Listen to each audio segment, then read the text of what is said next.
Boa tarde a todos. Pensamento e vida do Espírito Emmanuel e o médium Francisco Cândido Xavier, capítulo 20, vai falar do hábito.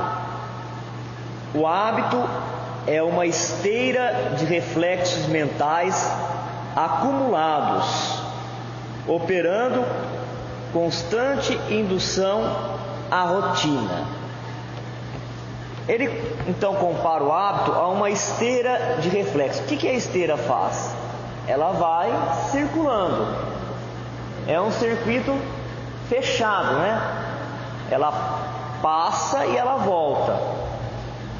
Então ele diz que o hábito são as coisas que nós pensamos comumente, falamos e agimos. Ela é como uma esteira, ela vai circulando e ela vai se repetindo. Tudo aquilo que tem esse movimento circulatório aqui na eletricidade terrena, ela causa um campo magnético.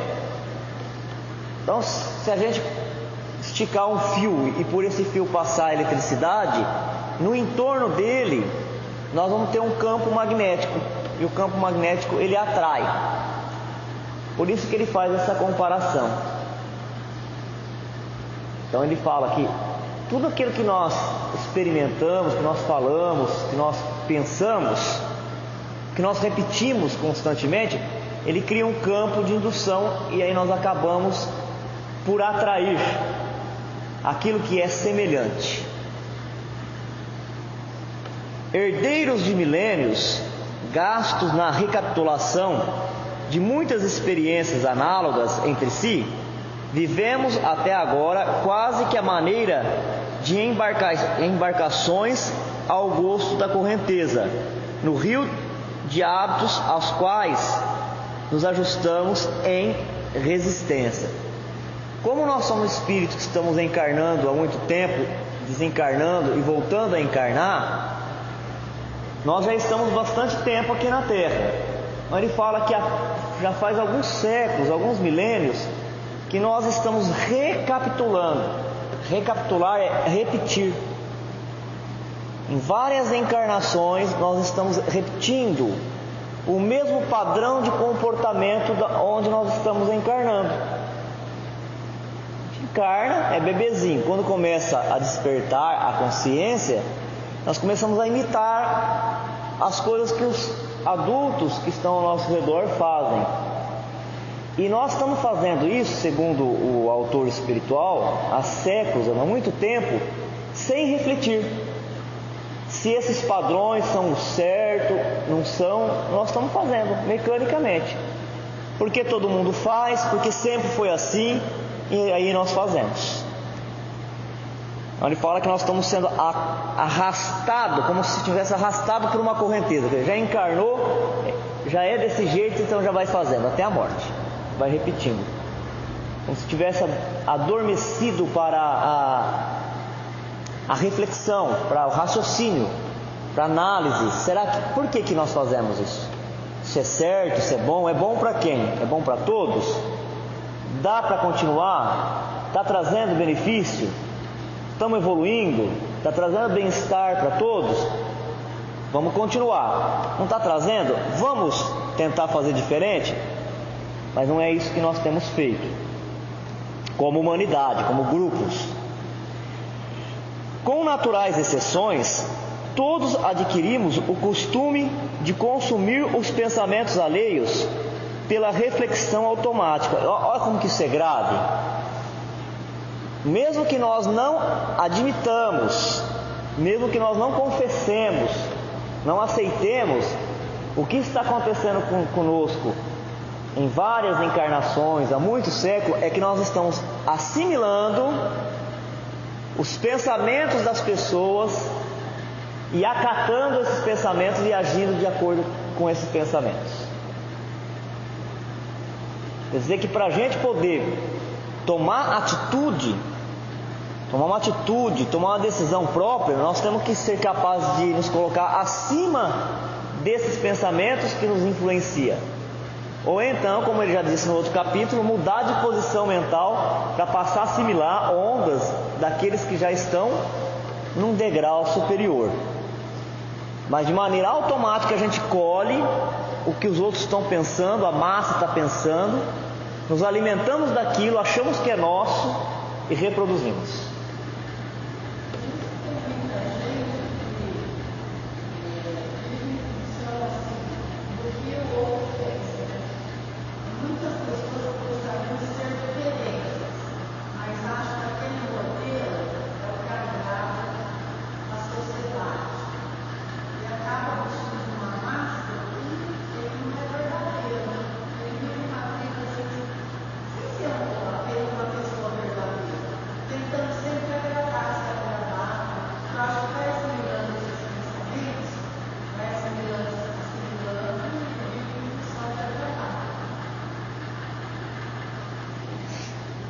E em razão disto, exageramos as nossas necessidades, apartando-nos da simplicidade com que nos seria fácil erguer uma vida melhor, e formamos em torno delas todo um sistema defensivo à base de crueldade, com o qual ferimos o próximo, dilacerando consequentemente a nós mesmos. Para como nós estamos agindo com o pensamento dos outros, muitas vezes nós estamos com dificuldade de identificar até mesmo aquilo que realmente nós precisamos. Qual é a necessidade nossa do agora, a necessidade de acordo com aquilo que nós planejamos, porque nós queremos acreditar que, como nós somos espíritos que já nos decidimos trabalhar o bem em nós mesmos, nós podemos ter defeitos, mas nós já estamos decididos que teremos que ser bons, que teremos que nos disciplinarmos de acordo com as leis cósmicas, com as leis de Deus, não é? Então nós queremos acreditar, por tudo aquilo que nós já estudamos aqui no Espiritismo, que nós planejamos a nossa encarnação, pelo menos que nós tivemos uma participação nesse planejamento da encarnação. E dentro desse planejamento da encarnação, nós fizemos uma lista daquilo que nós sabemos que para essa encarnação nós não íamos conseguir, ou aquilo que nós íamos conseguir vencer. Na linguagem do Evangelho nós sabemos o que é, qual é a posse daquilo que é realmente necessário para o nosso bem-estar, né? Para que a gente possa desenvolver o nosso trabalho, porque a encarnação ela é trabalho. É um trabalho de superação, um trabalho de modificação, de aquisição de valores. E isso fica na nossa mente, fica na nossa consciência, mas quando nós mergulhamos na Terra, se a gente não tem essa força, se a gente não faz essa análise constante do que é realmente necessário ou não, nós acabamos perdendo a identidade, sem saber o que nós somos, o que nós precisamos, o que nós viemos fazer. E aí a gente começa a atrair coisas que nós não precisávamos passar. A gente começa a entrar em disputas, em competições. E aí quando a gente entra nessas disputas, nessa competição, a gente gera violência, agressividade. E quando nós conseguimos conquistar algumas coisas, porque a Terra do jeito que ela está agora, ela é um campo aberto, né? As nossas realizações, elas são uma semeadura. Então às vezes nós conseguimos conquistar algumas coisas que até não estavam dentro desse nosso propósito. Aí a gente não quer perder. É o que ele fala, aí a gente não quer perder. E aí a gente começa a se armar contra as pessoas, criar uma armadura, desconfiar exageradamente das pessoas, porque começa a se apegar a uma coisa que não é. Nós começamos a nos apegarmos a uma coisa que não é nossa, e nós acreditamos tanto que essas coisas são nossas, é o que ele está falando aqui, que a gente fica com medo dos outros, achando que os outros estão chegando perto de nós para tirar aquilo que é nosso. Aí surgem as doenças de todas as ordens. as doenças mentais, né? As paranoias, mania de perseguição, perde aquele contato humano da afetividade. As pessoas estão perto de mim, elas devem estar interessadas em alguma coisa. De tudo. Essa posse, exatamente, essa posse não é só de coisas, não é só de território, de terreno, não é só terreno, propriedade, né? Física, imóvel, fazenda, sítio, chácara, carro, não é só objetos, mas fazem também, fazem das amizades, fazem das relações afetivas, propriedade de exclusividade. Começa então o ciúme, começa as agressividades, né?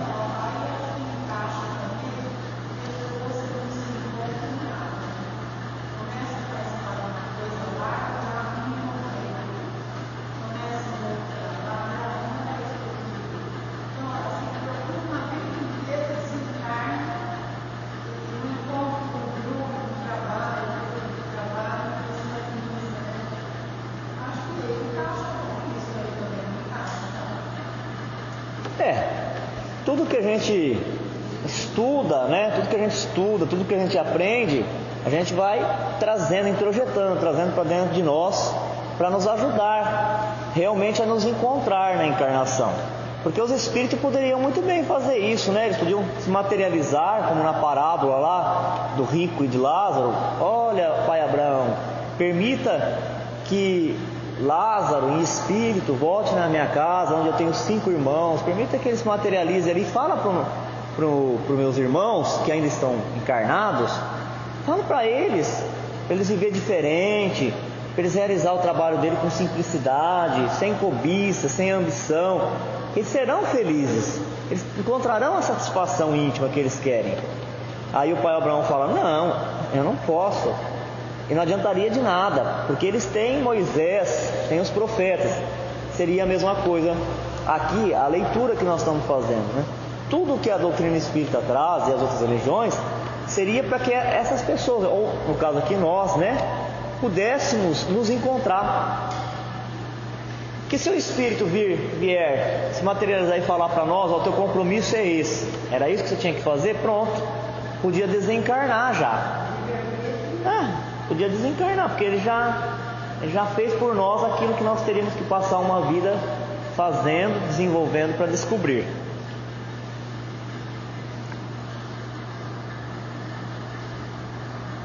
E formamos em torno delas todo um sistema defensivo, à base da crueldade.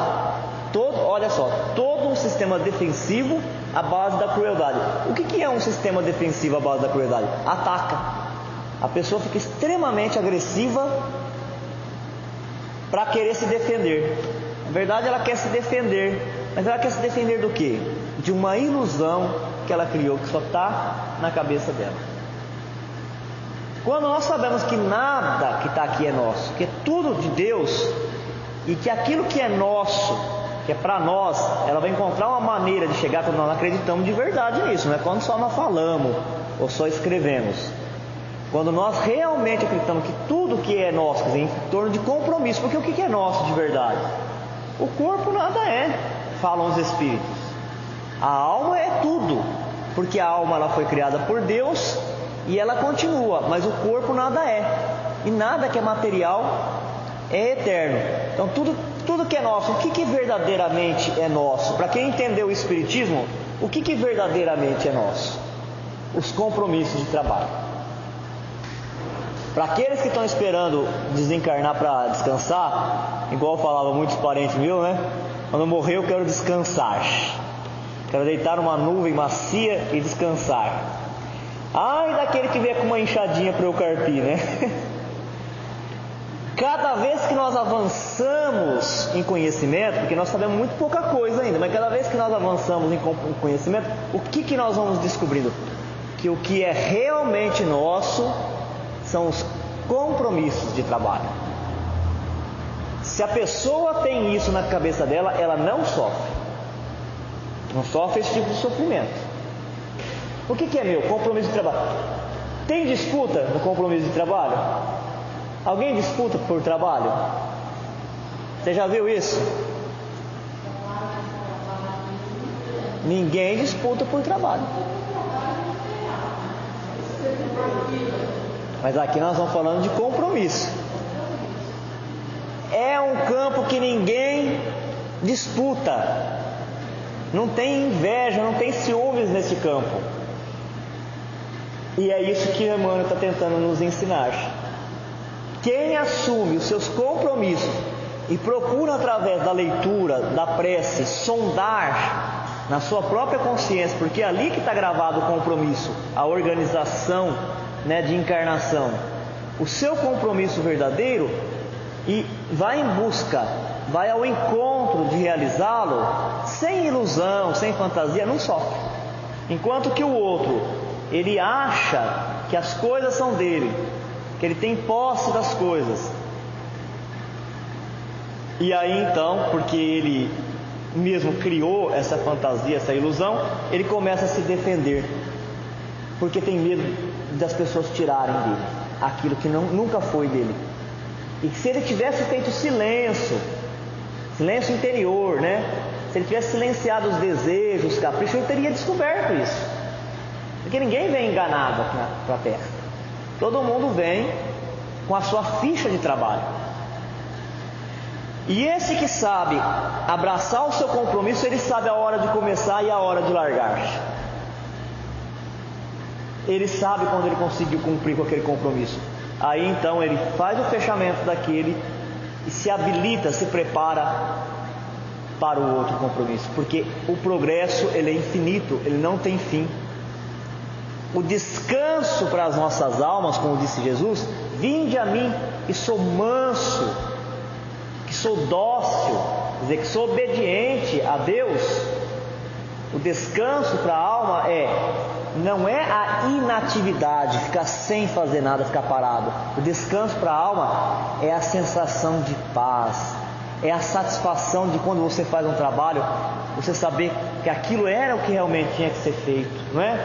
Alguém cansa quando está fazendo uma coisa que tem que ser feito e faz bem feito? Cansa? Não cansa. Pode o corpo físico estar esgotado, mas tem aquela...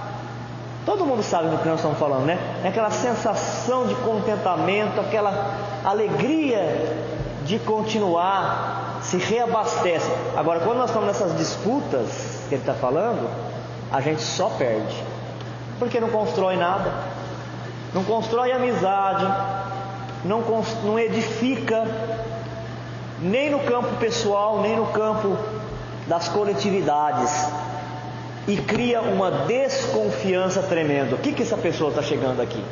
Ela vai tirar o meu lugar. O que ela está querendo? Surge o desespero, a pessoa não dorme, porque ela fica maquinando lá o que ela vai fazer para ela manter o controle das coisas, para ela não perder aquilo que ela acha que é dela. Veio uma onda, balança tudo e põe as coisas tudo fora do lugar. Quer dizer, põe no lugar que a natureza, que é o certo pela natureza, mas não na cabecinha de quem criou aquele sistema de ilusão.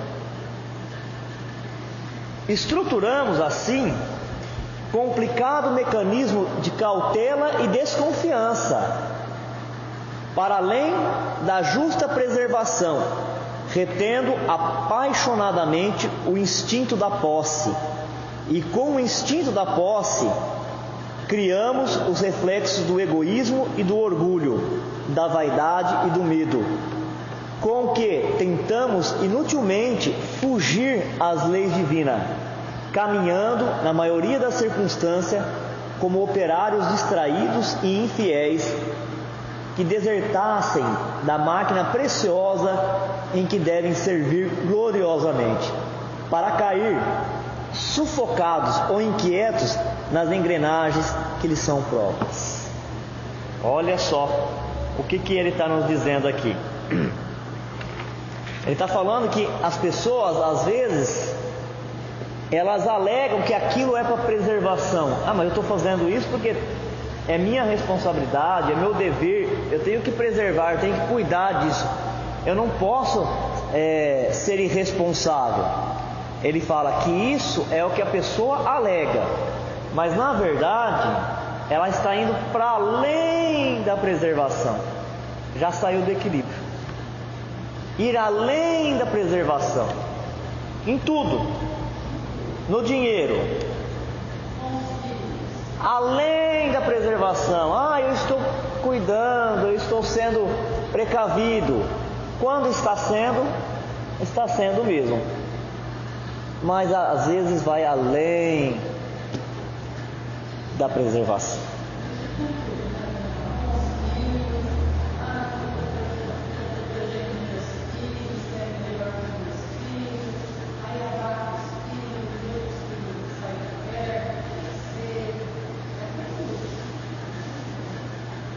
Aí cai então no campo do egoísmo e do orgulho, afastando-se as leis divinas. Isso sabe quanto tempo que nós estamos fazendo, segundo o autor? Milênios. Há milênios.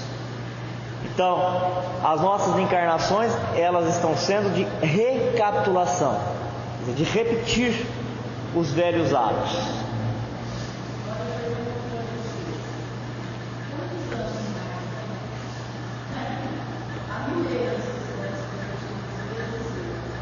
Então, aí a questão aqui é o seguinte: cada um de nós que conseguimos sair dessa roda, dessa massificação, subimos.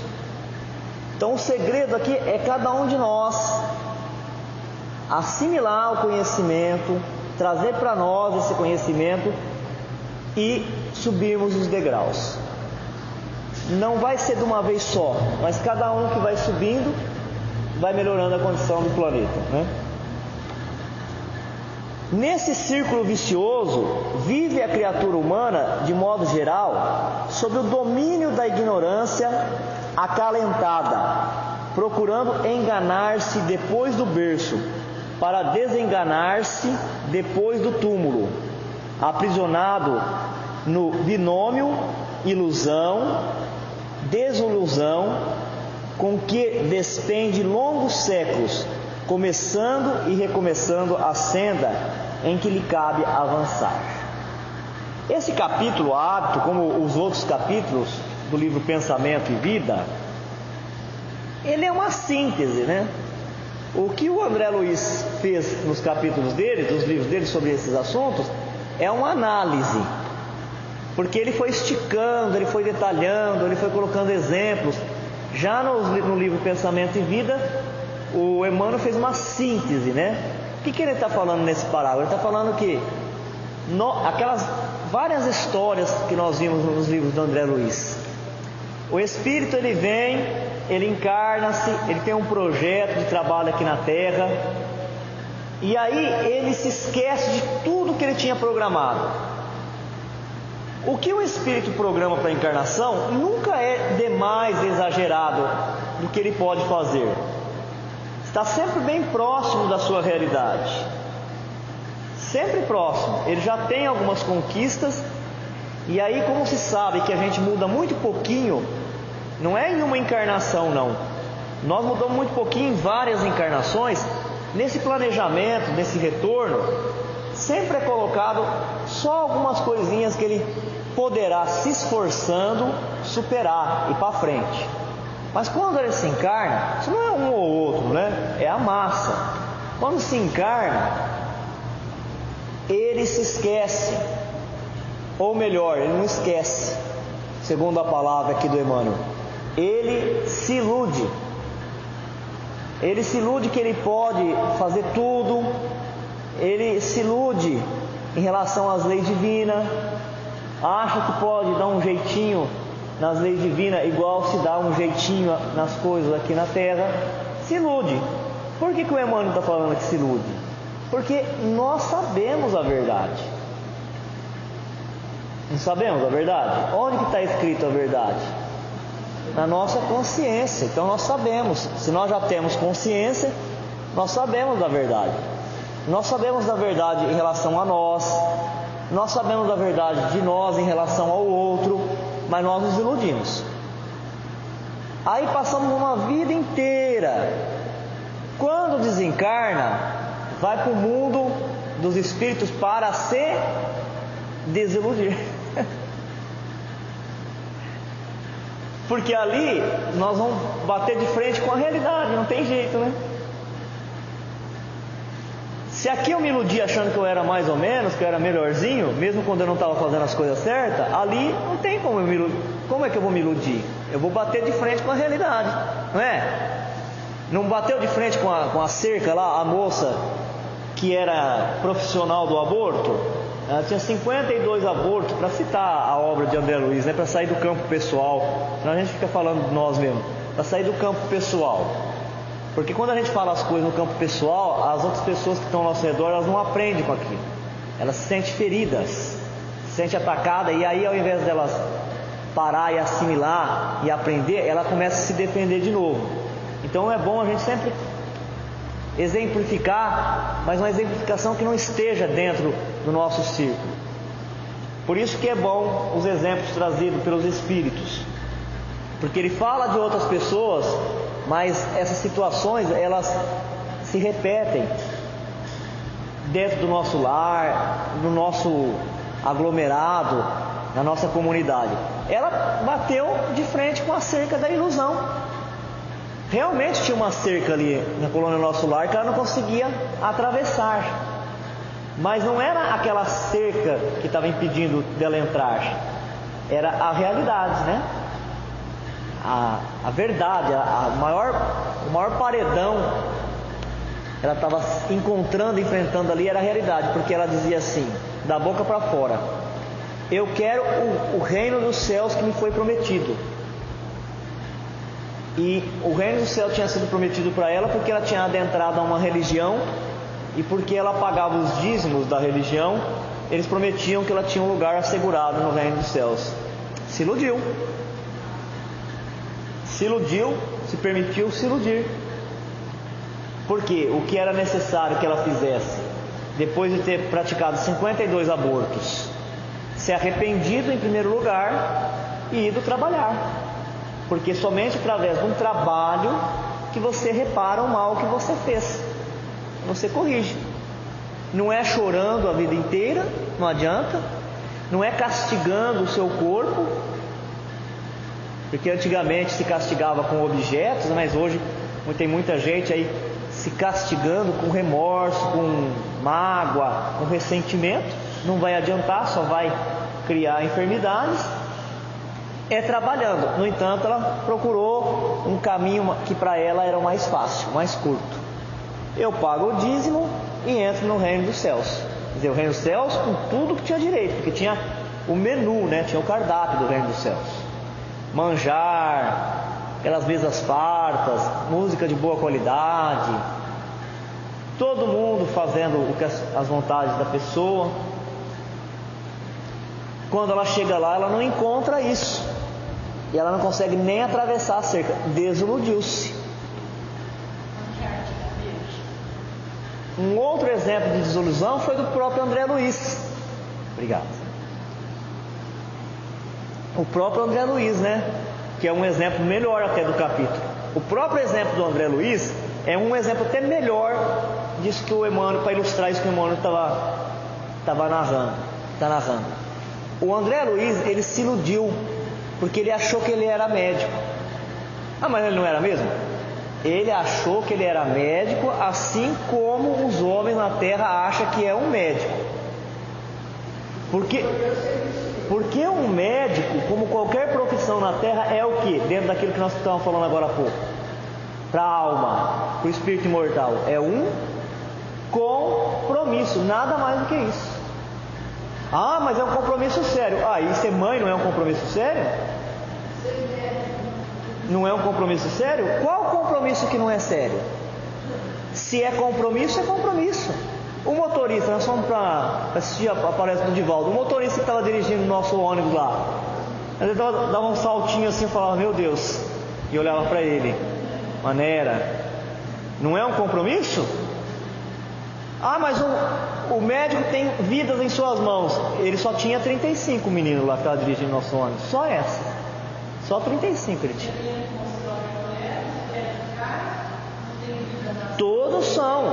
é uma missão bonita? Maravilhosa. Quem que não quer ter a sua dor aliviada? Mas era um compromisso, e o André Luiz não via assim. Ele via que ele era médico, e a postura de médico naquela época dele dava ali uma facilidade social. Hoje não, né? Hoje o médico só trabalha.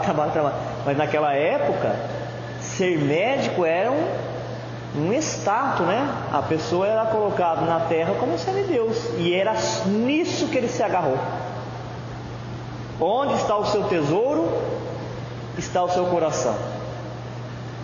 A família, qual era a relação dele com a família?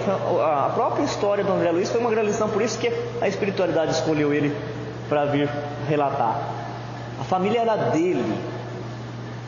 Ah, mas ele amava a família. Não, cada um era uma peça que compunha um quebra-cabeça para satisfação do egoísmo, do ego dele. Eu queria saber se o filho estava satisfeito, se a filha está satisfeita, se a esposa estava satisfeita. Não. Cada um ali cumpria para ele, na cabecinha dele, no castelo de ilusão dele, um papel para garantir a sua satisfação íntima, aquilo que ele ia apresentar para os outros. E o que a desencarnação fez com ele? Iludiu. Porque primeiro ele se colocou numa região do mundo espiritual sombria. Ao invés dele ter os louros, o reconhecimento, o aplauso, né? Como teve Bezerra de Menezes quando desencarnou, para falar de outro médico, né? Um outro médico, Bezerra de Menezes, que foi recebido com hino, foi recebido com cântico de todos aqueles que ele beneficiou, com o seu sentimento, com o seu amor, com o seu desapego. Ele se encontrou numa região sombria. Aquela região sombria onde ele se encontrou não é a mesma que estava dentro do coração dele, porque ele tinha tudo isso. Ele tinha a família, ele tinha o lar, ele tinha a profissão. Mas onde que ele ia encontrar prazer? Nos bares, nas regiões de baixo meretrício. Quer dizer, que estava num mundo exterior compatível ao mundo interior. É o que ele está falando, capítulo hábito. Nós estamos repetindo hábitos de pensar, de sentir, de fazer, que já vem milênio conosco. E porque os outros fazem também, a gente acha que está certo, a gente se alimenta daquilo e reproduz aquilo. Mas chega uma hora que é necessário dar um salto para frente.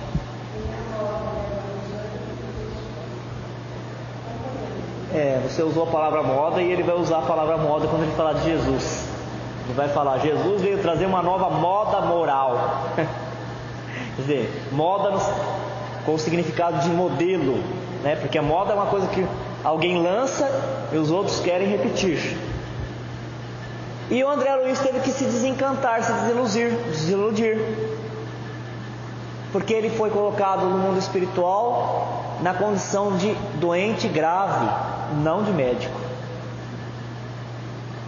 de atendido, não de terapeuta.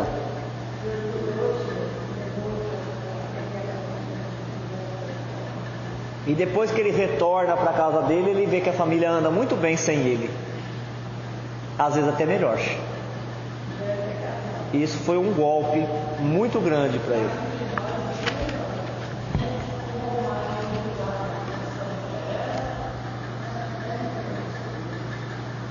Exatamente.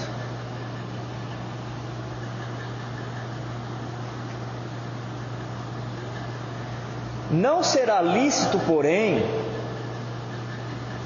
de modo algum desprezar a rotina construtiva. Está falando, não é a crítica aqui, não é sobre a rotina.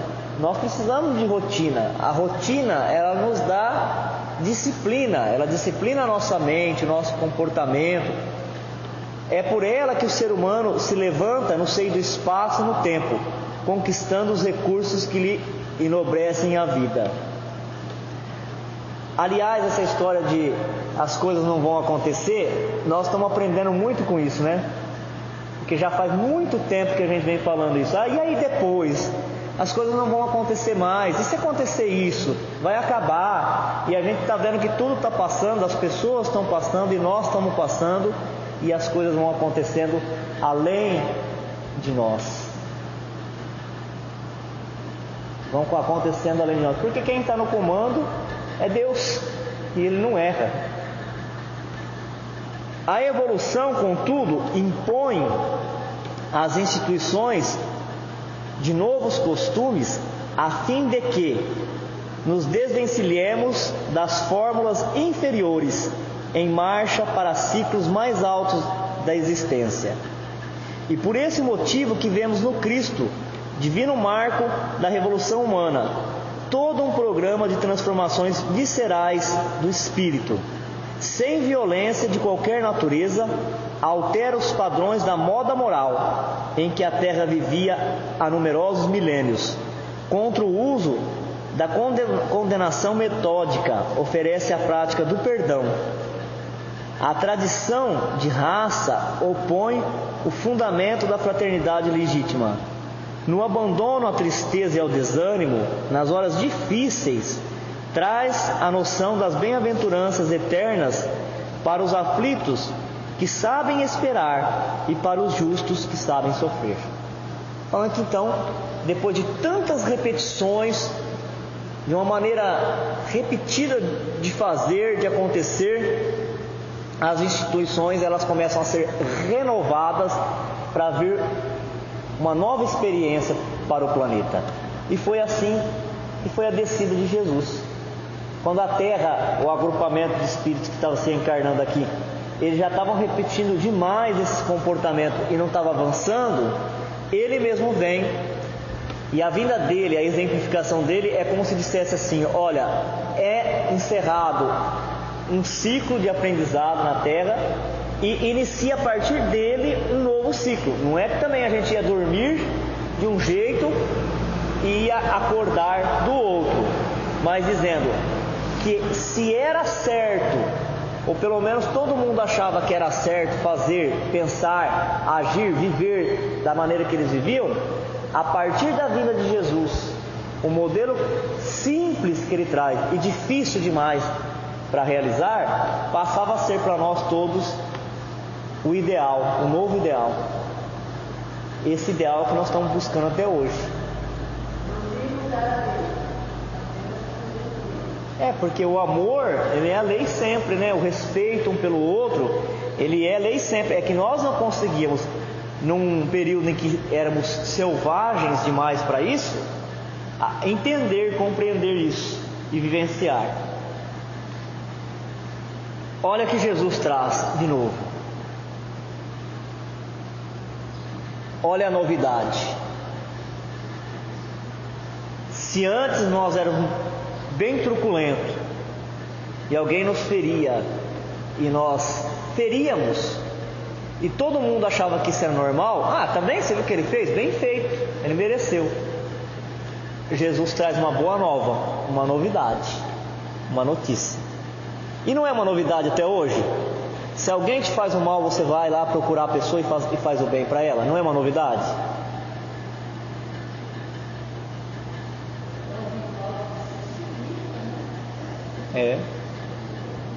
Por isso que ele está aqui ainda. Por isso que ele está aqui junto conosco. É uma novidade ou não é? Tem gente que não entende. Por que o Evangelho é uma boa nova? Uma coisa tão antiga na Terra. Alguém vem e prejudica você e prejudica a tua família. Aí você vai e procura meio de fazer essa criatura progredir, ela melhorar de vida. É uma novidade. O que é? O que não é novidade? É procurar esmagar a pessoa, massacrar. Isso não é novidade na Terra. Isso daí está dentro de nós. Tanto é que até nós estamos tentando nos corrigir. Qual é o primeiro impulso que vem? O primeiro impulso é aquilo que a gente já fez bastante. Qual que é o primeiro impulso quando alguém fala alguma coisa para nós que a gente não gosta? Não é isso? Porque isso está arraigado em nós. Nós estamos falando de hábito, o capítulo é hábito, então isso é hábito nosso. É fácil mudar um hábito? Não é fácil mudar um hábito. É um trabalho para muito tempo e muita persistência. Então ele veio trazer essa novidade. Qual é a outra novidade que Emmanuel coloca aqui? A questão da raça. Lembra quando nós estudamos o Caminho da Luz, que falou que as famílias espirituais que vinham de outros orbes, elas começaram também a formar suas famílias, o agrupamento aqui na Terra, e começou a repetir aqui o jeito que eles tinham de pensar, a musicalidade, a agricultura, tudo isso, e começaram a disputar com as outras famílias de espíritos. Então, fazer o bem, ajudar, trazer para próximo aquele que é da mesma raça, isso é antigo, isso não é novidade. Agora, a novidade é tratar com fraternidade. Com fraternidade. Ainda hoje eu estava vendo um menino espanhol. Ele era de origem, descendente de índio, e estava na Espanha, e o pessoal espanhol não aceita, tem dificuldade com isso. E aí ele foi para um desses países, está morando agora num desses países da América Latina, que tem a língua espanhola também, mas é aqui na América. E ele foi com 10 anos num programa de televisão daqueles de música, né? E o júri lá, o jurado, perguntou... ele perguntou para ele... o que aconteceu, ele perguntou para ele, falou, e aí, quem é você? Aí o menino fala o nome dele. Onde você mora? E ele fala o país, que é aquele país onde eles estavam, e ele fala que ele veio da Espanha. E o que ele gostava de fazer? Ele falou, gosto de cantar. E lá na Espanha você cantava? E ele falou, não, lá na Espanha eu não cantava, eles não deixavam eu cantar. Por que eles não deixavam você cantar? Porque eles não gostavam de mim, menino de 10 anos. Você acha que eles não gostavam de você? Não. Por que eles não gostavam? Não sei, eles falavam que eu era índio. Não gostavam de mim. Não aceitavam. Aí o menino começou a cantar e levou a plateia ali à loucura. Todo mundo levantou, começou a aplaudir. Por quê? Porque ele cantava muito bem e cantava com a alma. Quer dizer, qual era o motivo do povo espanhol não aceitar aquele menino? Aquela alma, uma alma simples, uma alma pura. Por quê? Porque a parte física, a casca física não era parecida com a deles. É isso que ele está falando. Quer dizer, fazer o bem para aqueles que são os iguais a gente, que está na mesma raça, isso daí não é novidade. Isso daí a gente já faz há milênios. Jesus traz um outro modelo, a fraternidade. Esse é o desafio. Quem consegue superar e além disso evoluiu. Quem não consegue está repetindo só. Repetindo o que fez nas outras encarnações. Mas não interessa, pelo menos eu ganhei. Trouxe apóstolo para minha raça. Trouxe o troféu para minha raça. Trouxe o prêmio para minha cidade, para o meu povo. E que mais que você conseguiu? Se todos vão desencarnar e vão voltar para o mundo espiritual, que mais que você conseguiu com isso? Porque enquanto nós não tínhamos desenvolvido a razão, conseguir isso era bom, né? Porque para fazer isso, as disputas entre as famílias, entre as nações, fazia a gente desenvolver técnicas, estratégia de guerras, maneira de preservar a alimentação, e a gente deu um salto evolutivo. Mas é isso que ele está falando. Depois de um tempo fazendo isso, repetindo, já não é mais evolução. Estacionou.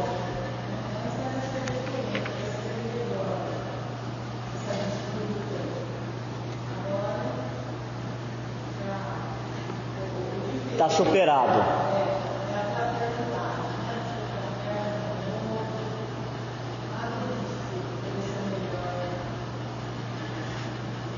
A outra novidade,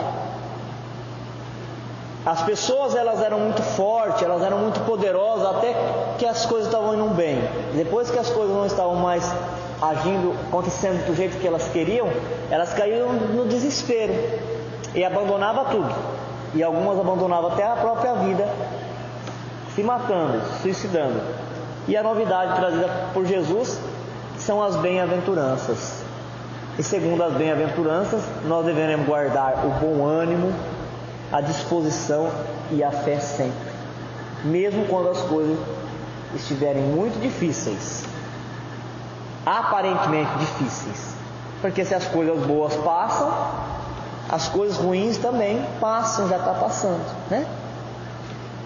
Toda a passagem do Senhor entre os homens, desde a manjedoura, que estabelece o hábito da simplicidade, até a cruz afrontosa, que cria o hábito da serenidade e da paciência, com a certeza da ressurreição para a vida eterna, o apostolado de Jesus é um resplendente conjunto de reflexos do caminho celestial para a redenção do caminho humano. Até agora, no mundo, a nossa justiça cheira a vingança e o nosso amor sabe a egoísmo pelo reflexo condicionado de nossas atitudes e refletidas nos milênios que nos precedem o hoje. Por tudo o que o Emmanuel está dizendo, ele está falando assim, já que ele está falando isso para um grupo de espíritos que está se preparando para reencarnar, ele está falando assim, ó, vocês vão encarnar num planeta e é comum, infelizmente, é comum que as pessoas que reencarnem lá esqueçam de todo o aprendizado que tiveram aqui e começam a repetir os hábitos que eles estão fazendo lá. Se vocês conseguirem, o que é muito difícil, quebrar com esse ciclo vicioso e fazer diferente, vocês vão ganhar a encarnação. Vocês vão ganhar a encarnação. Eles até não vão entender você. Você vai ser um estranho, um alienígena entre eles. Porque se você guardar a serenidade, eles vão falar que você é um molengato, uma pamonha. Se você não tiver reações, né? Tem gente que fala, nossa, mas como que vai fazer isso a pessoa? Né? Vai ter uma liderança. Ninguém respeita a pessoa. Eles não estão falando nisso. Eles acham que estão falando disso, estão falando de outra coisa. Ninguém tem medo. Porque da outra pessoa tinha medo. Por que tinha medo da outra? Porque ela castigava, ela se vingava, ela esmagava. Quando no perfil a criatura não tem isso, a Terra está tão acostumada com isso, acha que não tem condições. Então é isso que ele está falando, ó, guarda a serenidade. Cria o hábito da serenidade. Pega uma pessoa serena, o que eles falam? É uma água morna. E aquela pessoa, às vezes, dentro da serenidade, ela está olhando ali, está vendo as dificuldades das pessoas e está procurando saber como é que vai ajudá-las a se corrigir. Enquanto a outra conseguia fazer as coisas caminhar tudo do jeito que ela queria, mas na base da ameaça. Estava todo mundo insatisfeito, ninguém fazia por si só, fazia tudo igual, né? Igual aquelas empresas que vai fazer uma roupa, faz todo mundo igual, tudo em série. Vai fazer um carro, faz todo mundo em série. Por quê? Porque dentro da cabeça da pessoa egoísta e orgulhosa, o certo é o que ela pensa. Então, para o outro ser competente, tem que fazer igualzinho ela falou. Se a outra pessoa fizer de outro jeito e der certo também, não está bom. É inseguro. Parece que é forte, mas é inseguro. É o que o Emmanuel está falando. Seja diferente. Mas seja o certo. Procura fazer o certo. Se você conseguir fazer isso, você subiu um degrau. E se você não conseguir, repetir o mesmo da outra encarnação. E aí o que tem que fazer? Reencarnar de novo para tentar fazer diferente aqui. Qual é o modelo? Jesus. Jesus estava preocupado em manter o controle sobre as coisas? Se ele tivesse preocupado em manter o controle sobre as coisas, o que ele teria falado para a mulher hemorrágica? Isso, eu te curei, agora você vem todo dia aqui, onde eu for você vai junto comigo. Só faz aquilo que eu falei. Você fazer diferente, a hemorragia vai voltar. O que ele teria falado para o paralítico que se curou? Isso, você se curou, agora você vai, faz o seguinte: você abandona tudo que você estava fazendo lá e você passa a ser meu seguidor agora. Agora onde eu for, você vai junto comigo. Ele só falou isso daí só para uma pessoa, mas era um teste para o menino rico. Porque esse já falou para ele, já chegou e já falou. Que tem gente que vem falar com uma pessoa, né, pedir um conselho, mas ela não vem pedir um conselho. Ela fala: eu preciso conversar com você. Aí ela vem, fala e vai embora. Ela não quer ouvir nada, ela quer falar. Então o menino chegou em Jesus e falou: mestre, eu preciso falar com você. E Jesus falou: pois não, estou aqui, né? Olhou para ele: estou aqui para você. E ele não pediu conselho, ele já falou. Ele falou assim: olha, eu já faço tudo desde criança, eu já cumpro os mandamentos, faço tudo certinho, sou um bom filho, mas o que eu faço para encontrar o reino dos céus? Se ele pergunta o que ele faz para encontrar o reino dos céus, é porque ele não tinha ainda paz, ele não estava tranquilo. Aí Jesus não queria que ele seguisse ele, fez um teste, porque sabia que ele não era capaz de se desapegar, e disse para ele assim: então, pois bem. Porque cada um, para encontrar o reino dos céus, para encontrar a paz, a felicidade, tem que vencer o seu vício. O vício do menino era o apego. Então ele falou: então, Jesus fez um teste com ele, né? Você quer entrar no reino dos céus? Eu vou te mostrar onde, vou te ajudar você a entender onde está o problema da tua alma. Se você conseguir enxergar e ir atrás de corrigir, você já entrou no reino dos céus. Faz o seguinte: vai lá, vende tudo que você tem e dá para os pobres, e aí você me segue. Você está lá no reino dos céus. Aí o menino abaixou a cabeça e não voltou mais, ficou decepcionado, porque ele tinha muito dinheiro, ele tinha muita riqueza. O problema é ele ter bastante dinheiro, bastante riqueza? Não, o problema é ele se identificar com a riqueza. Quer dizer, então se eu colocar você numa nova encarnação, que você não tiver nada disso, você não é nada. Você não é capaz de conversar com as pessoas, você não é capaz de ser feliz convivendo com ela. Não, então você não está no reino dos céus. Porque quem está no reino dos céus é feliz aqui e lá. É feliz na terra, encarnado, e é feliz desencarnado. O que eu vou encontrar no... Por que tem muita gente, a gente fala muito de desencarnar, por que tem muita gente que não quer desencarnar ainda? Porque entenderam que se chegar no mundo espiritual do jeito que está aqui, vai encontrar no mundo espiritual a mesma situação aqui. Se eu não estou bem, se eu estou agitado, se eu estou insatisfeito, eu vou chegar no mundo espiritual e eu vou estar agitado, insatisfeito, com problema. Então eu tenho que tratar de resolver aqui. Por isso que o Divaldo, já foi citado o Divaldo, ele falou há uns 5, 6 anos atrás, ele falou assim, numa entrevista: até alguns anos atrás eu me preocupava muito em desencarnar, porque eu tinha problemas que eu não tinha resolvido dentro de mim. Então eu sabia que não ia ser bom. Agora, a partir de agora, eu resolvi esse problema. Então, se eu desencarnar, não é que eu queira, eu quero continuar trabalhando, mas se eu desencarnar agora, eu estou tranquilo.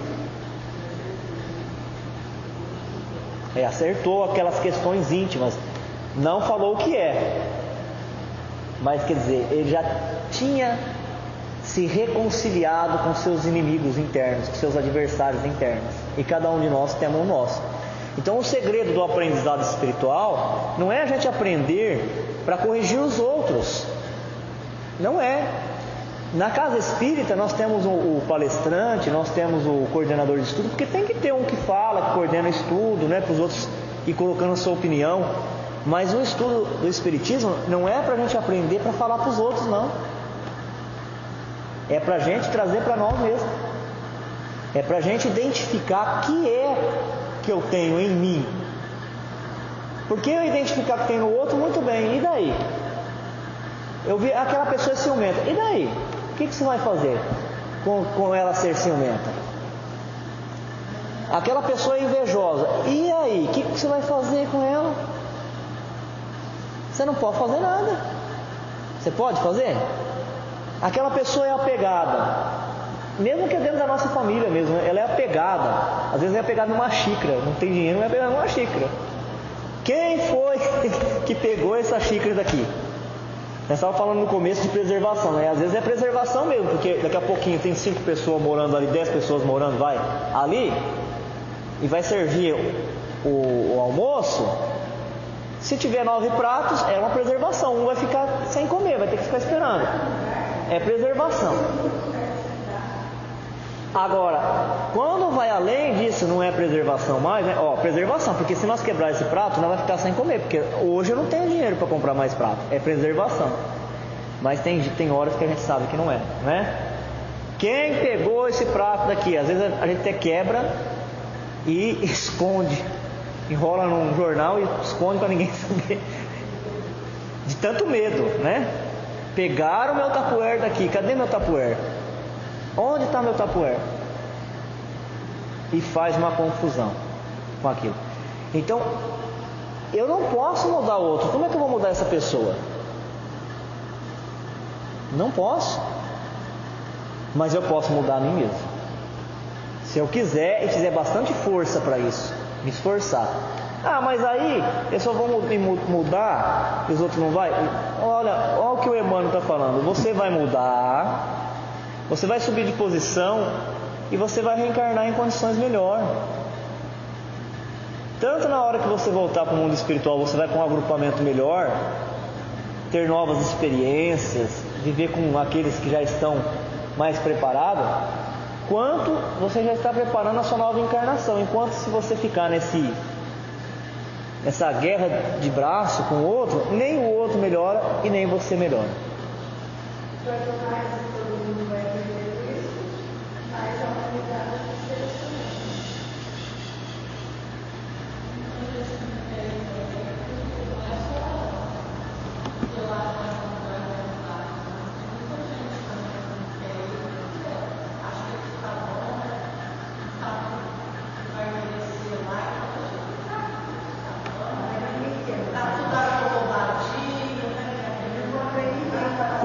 Quando nós estudamos o céu e o inferno, lembra que antes dele começar lá os exemplos dos espíritos felizes, dos espíritos, depois veio os espíritos arrependidos, os suicidas, ele faz um ensaio lá, né? Ele fala da transição, ele não fala desencarnação nem morte, ele fala transição. Ele está sempre em trânsito. Uma hora nós estamos aqui, uma hora nós estamos no mundo espiritual, outra hora nós estamos aqui. Aí ele fala lá, os espíritos que conversam com Kardec, eles falam, a alma tendo encarnado e desencarnado várias vezes, ela não tem medo da morte, mesmo porque a morte não dói. Dói a enfermidade. A morte dói? Já está lá no mundo espiritual, morreu, está no mundo espiritual, ela não dói. O que dói às vezes é a enfermidade, né? O que ela tem medo? Ela tem medo, ela receia aquilo que ela vai encontrar no mundo espiritual. É isso que aflige, ela cria uma ansiedade, porque nós não sabemos o que nós vamos encontrar no mundo espiritual.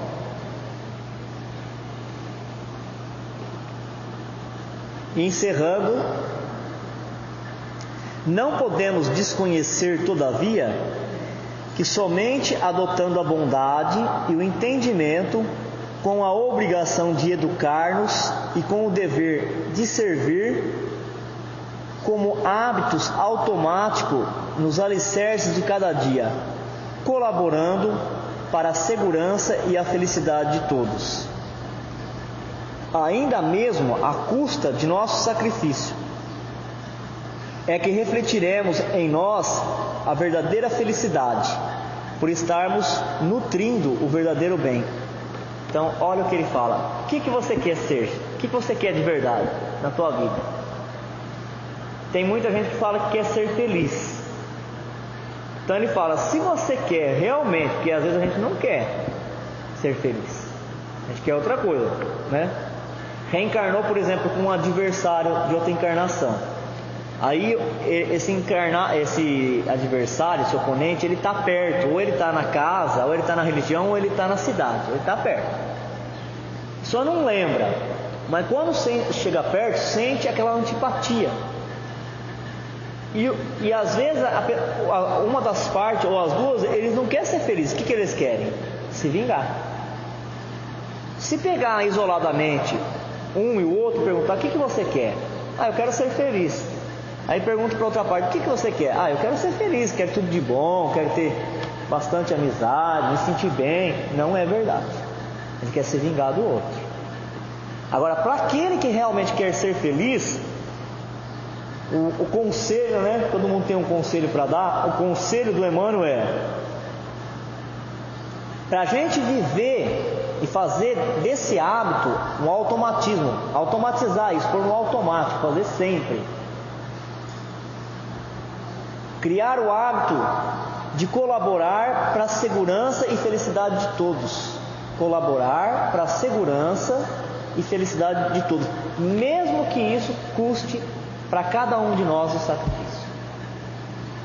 Quem conseguir criar este hábito de viver, para que você está vivendo? Por que você acordou hoje? Eu acordei para colaborar com a segurança e com a felicidade de todos. E se você fala que é de todos, você está incluindo a si próprio.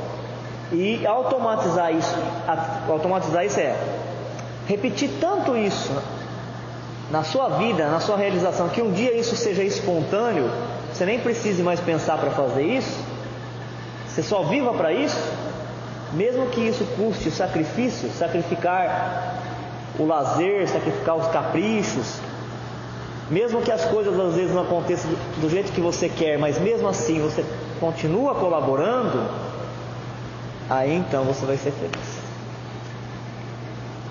Do resto é tudo ilusão. Ilusão perigosa que o ser humano cria para ele mesmo, inicia nessa encarnação para colher no mundo espiritual e nas outras encarnações. Será que todos os que passaram por essa aula lá no mundo espiritual aprenderam isso?